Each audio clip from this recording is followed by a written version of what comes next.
A medical doctor, and I'm honored to be here with my fellow colleagues.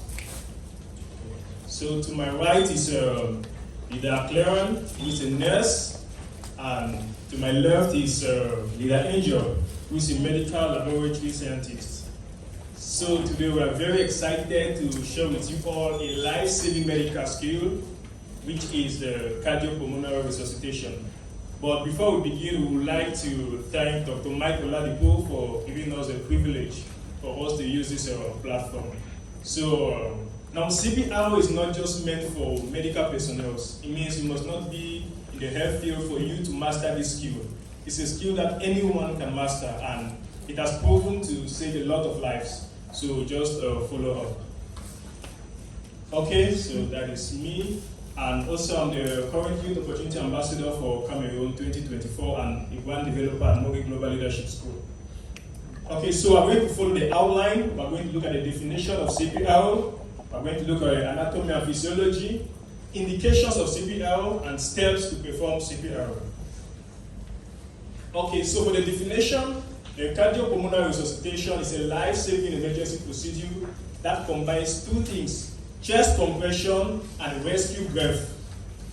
And rescue breath to supply blood to vital organs of the body. So cardiopulmonary resuscitation has to do with two things: chest compressions and rescue breath. And the purpose is for it to supply blood and oxygen to the various organs of the body.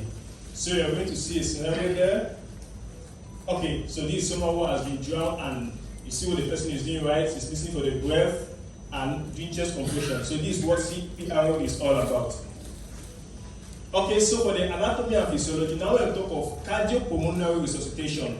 We're talking with two main organs. Cardio means heart, and as we know, the heart is a hollow organ that pumps blood to the other parts of the body. Now, pulmonary comes from the Latin word lungs. So when you hear of pulmonary, we're talking about the lungs, and the role of the lungs is what? To provide the body with oxygen. So cardiopulmonary resuscitation deals with what? The heart and the lungs. So the pumping action of the heart and the lungs to provide oxygen, mainly to the brain and to other parts of the body. Now we're going to see why it is mainly to the brain. Okay, now indications of CPR. This means when do you perform the emergency? When do you have to perform it? Now there are several indications, but cardiopulmonary resuscitation is typically indicated in cases of cardiac arrest and or respiratory arrest. It means when someone's heart is not pumping blood and when the person is not breathing. That is when you perform CPR. So we have situations like drowning, when you are in stroke or coma, smoke inhalation, like maybe when there's a house is burning. We have drug overdose, suffocation, accident, or injury. We also have foreign bodies, like a baby can take a foreign body to the throat and the baby cannot breathe. You at home, you have to perform a CPR before calling for the medical team. That is going to keep the child alive. Okay, so what are the principles of CPR? Now, why do you perform the skill? Why do you perform the activity? Now, here are some principles. The first is to maintain an open and clear airway. Because if you are in shock, it means your airways are not properly open, they are not properly patterned.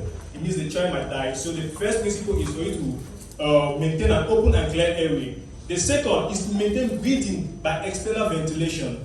That is, external ventilation is like rescue breath. That is the second principle. The third is to maintain blood circulation by external cardiac massage. That is, you are compressing the chest to maintain blood circulation. The fourth is to prevent irreversible cerebral or brain damage. This is because if the brain stays for at most 4 minutes without oxygen, it will lead to brain damage. So if someone has shock, you have to start your CPR before you call for the medical team. Because if you leave the person there and the person is not breathing, it means oxygen is not circulating the body, and the heart as well is not pumping blood. And if it stays for about 4 minutes, it might lead to irreversible brain damage. Now for the fifth one is to provide basic life support till medical and advanced life support arrives. Okay, now this is the main step. How do you perform the CPR? Now there are several steps, but this is very summarized. I'm just going to explain it. For the first, you have to ensure that the scene is safe, is very safe. That is the first one. So if you meet someone drowning and you cannot swim, please don't save the person because both of you might actually need help. That is the first thing. So ensure that if you are going to save the person, first the environment is very safe. If it's gunshot, ensure that there's no more gunshot before you are going to save somebody. Now the second, call for an emergency medical help as soon as possible. Now this is because you cannot do CPR till you get tired.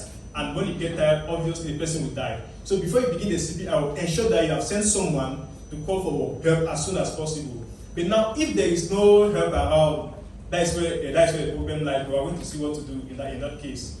Now the third one is check the victim's pulse and breathing to determine if CPR is necessary. So like I said, you perform CPR if the person cannot breathe and if the heart is not pumping blood. But if you check that the heart is actually pumping blood and the pulses are dead, now how do you check for the pulses? Now when you look at the person who is lying down, right, and you see chest movement, like the chest is moving symmetrically, it means that person is breathing. You can as well use your hands to put at the nostrils to see if you actually feel any air. That's how you do it. And if those two are present, it means there is no need for CPR, or maybe the person is just unconscious. Is that okay? Now the third, position the person on their back on a flat, firm surface. Flat, firm surface. So I'm going to see why we'll be doing the illustration. Now the feet, give 30 chest compressions. Now this is for adult. For children, you give 15. So for adult, it's 30 chest compression. I'm going to illustrate it, you see it. Now open the airway, use the head to lift the neck. Give 2 rescue breaths. So one cycle for CPR is made up of 30 chest compressions and 2 rescue breaths. So immediately you do 30 chest compression, you give 2 rescue breaths, that is 1 cycle. 2 cycle, another 30 chest compression, 2 rescue breaths. That's how you count the cycles. Now repeat the CPR with a cycle of 30 chest compression followed by 2 rescue breaths. I've already explained that. Again, this is for an adult. For a baby, you give 15 chest compression and 1 rescue breath. 15 chest compression, 1 rescue breath. That is good for a baby. Then once AED is a defibrillator. Now it's rare in Cameroon, so don't actually use it. So just focus on a chest compression and rescue breath. Now put the victim in the recovery position. That is, if you see sign of life, it means once you are doing a chest compression and rescue breath, and the person starts moving the arm and the legs, it means that yes, the person has come back to life. Now put the patient on the side. That is how you prevent the person from choking. So look at the last. So now this is how you perform the various steps. Now to check for breathing, like I said, you look, listen, and feel for normal breathing. So you look at the patient, you put your hand on the nostrils, check the chest to see if it's actually moving. Now for the chest compression, that's how it's done. You place the heel of one hand in the center of the chest. The center of the chest, that is the sternum. You interlock your fingers, you compress the chest. Now the rate is at least 100 in 1 minute. It means you don't do it slowly, you don't do it once and you stop. You have to do it constantly, at least 100 chest compressions in 1 minute. When it's possible, check CPR operator every 2 minutes. If you are maybe 3 of you there and you have to save the baby, if you're tired or the adult, you can switch partners so they don't get exhausted. Now for the airway, we use the healthy chin lift. I'm going to just illustrate that one. So this is the simple step on how to do it. Like I said, it's very easy and anyone can do it. It has proven to save many lives, many lives. So now we'll just move to a practical step where I'm going to illustrate that.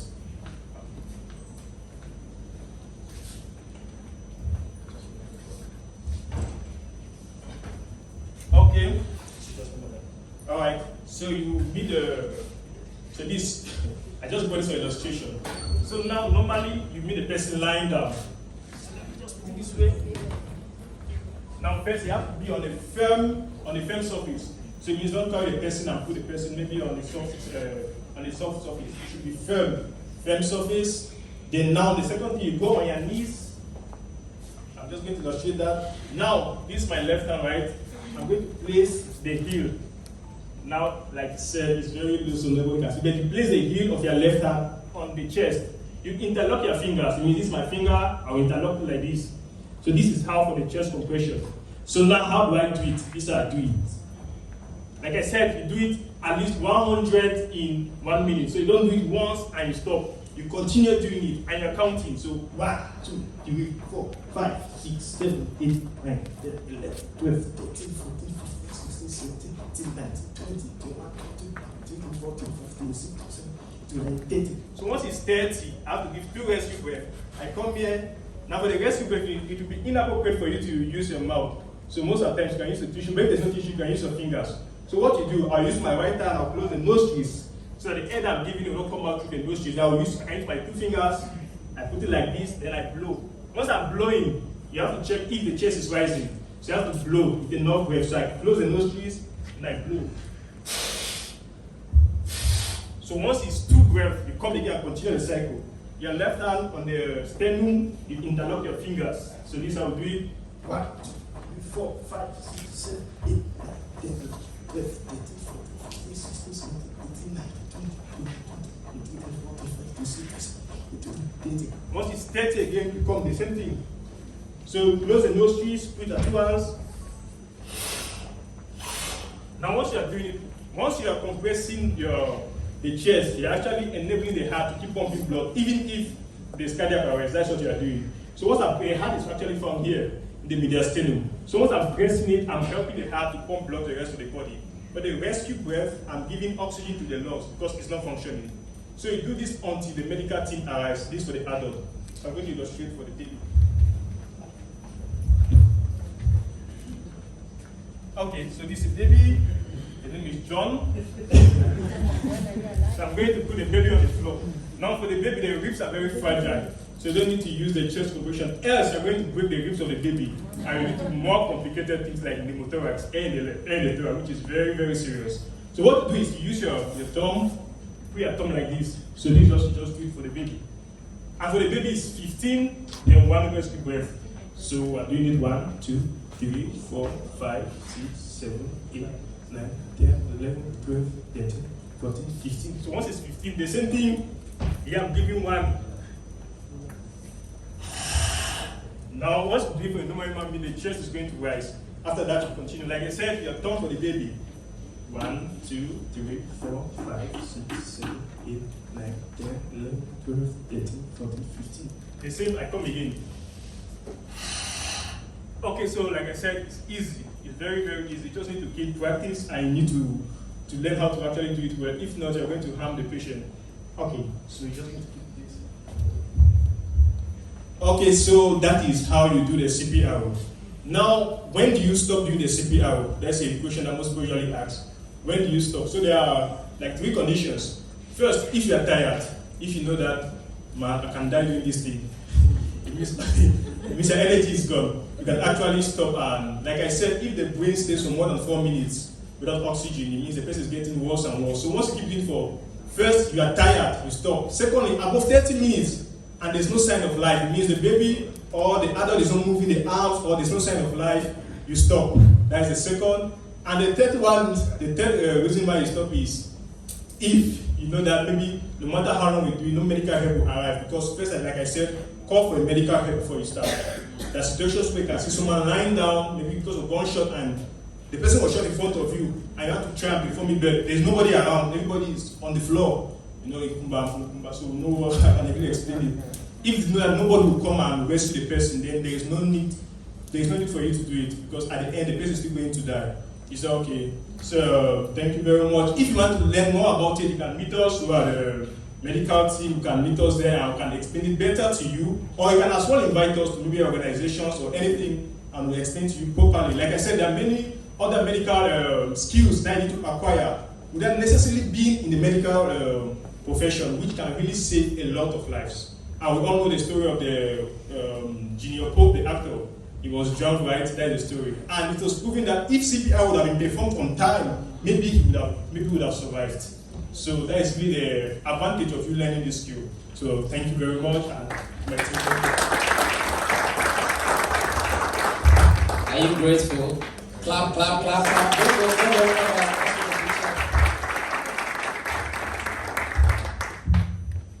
All right. Yeah.